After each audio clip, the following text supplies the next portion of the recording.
Have you ever sprayed on a fragrance in the morning only to feel like it's completely gone a few hours later? Well, the problem might not be the fragrance. It might be how you're applying it. Today I'm going to show you exactly how I apply my fragrances, the mistakes most people make, and some simple tricks that can help your fragrance last longer, project better, and leave a great scent trail through the day. If you're new here, my name is Roman and I love fragrances. Over the years, I've tested dozens of perfumes, from affordable fragrances to niche and luxury scents. And one thing I learned is that proper application can make a huge difference. The same fragrance can perform completely differently depending on where and how you apply it. So today I'll share my personal routine, explain the science behind it, and hopefully help you get more out of every bottle in your collection. One of the biggest misconceptions in the fragrance world is that performance depends only on the fragrance itself. Of course, some fragrances naturally last longer than others, but your skin plays a huge role too. If your skin is very dry, fragrances tend to evaporate much faster. Think about it like this. Dry skin gives fragrance molecules very little to hold on to. Hydrated skins give them a much better surface to stick to. That's why one of the easiest ways to improve performance is to moisturize your skin before applying fragrance. You don't need anything fancy. A simple unscented moisturizer or body lotion works perfectly. Personally, I notice a clear difference when my skin is hydrated. Many fragrances last noticeably longer and smell better through the day. Another simple tip is to apply your fragrance after showering.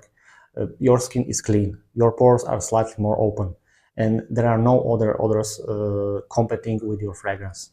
This gives the fragrance the best possible starting point. Now you don't have to apply it immediately after stepping out of the shower. Just make sure your skin is dry first, then you're ready to spray.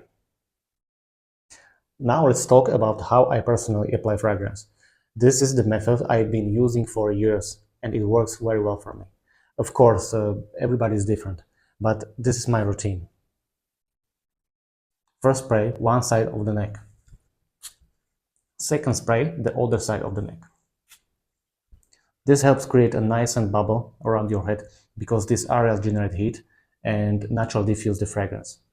Then I do a first spray on the back of my neck. This is one of my favorite spots. A lot of people forget about it.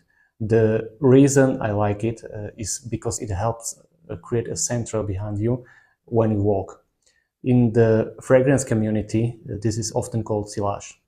It's basically the scent that lingers in the air after you've passed by. After that, I move to my wrist. One spray on the left wrist, one spray on the right wrist. The wrists are constantly moving through the day, which helps distribute the fragrance around you. Then I apply one spray inside each elbow.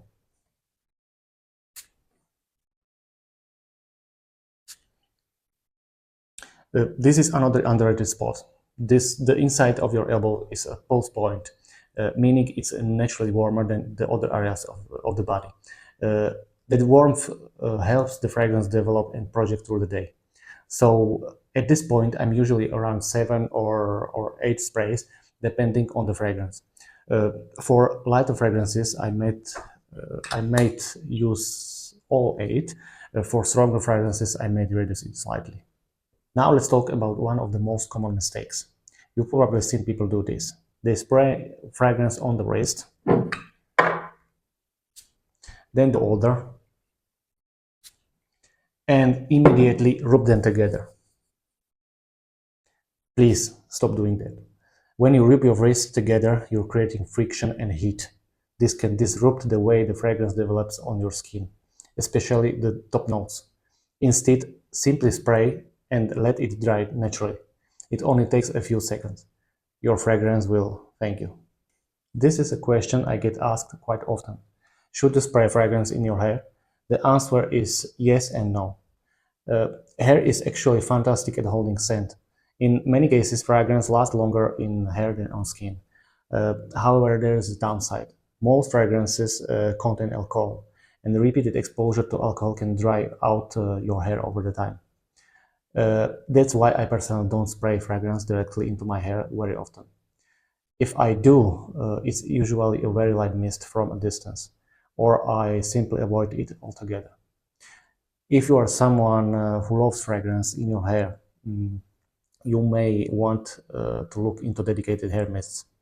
They're designed especially for that purpose and are usually much gentle. Another question people often ask is whether fragrance should be applied to clothing. Uh, the answer is absolutely yes. In fact, clothing often holds fragrance much longer than skin.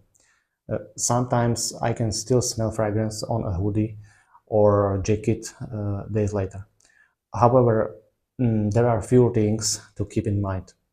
Certain fragrances can stain lighter fabrics, especially darker or oil-heavy fragrances. So always test carefully. Personally, I usually focus on skin first, and then add one or two sprays to my shirt if I want extra longevity. This is probably the most common fragrance question ever. How many sprays should I use? Unfortunately, there isn't one perfect answer. It depends on the fragrance, it depends on the concentration, and it depends on the environment. For the cologne, you can generally be more generous. For the toilet, 5 to 8 sprays is usually reasonable. For the perfume, 3 to 6 sprays is often enough. For a perfume or extra de parfum, sometimes just 2 to 4 sprays will do the job. Some fragrances are absolutely beasts. Others are much softer. Personally, I usually end up around 8 sprays because many of the fragrances I wear can handle that amount comfortably. But always test your fragrances and adjust accordingly. Let's quickly go through some common mistakes.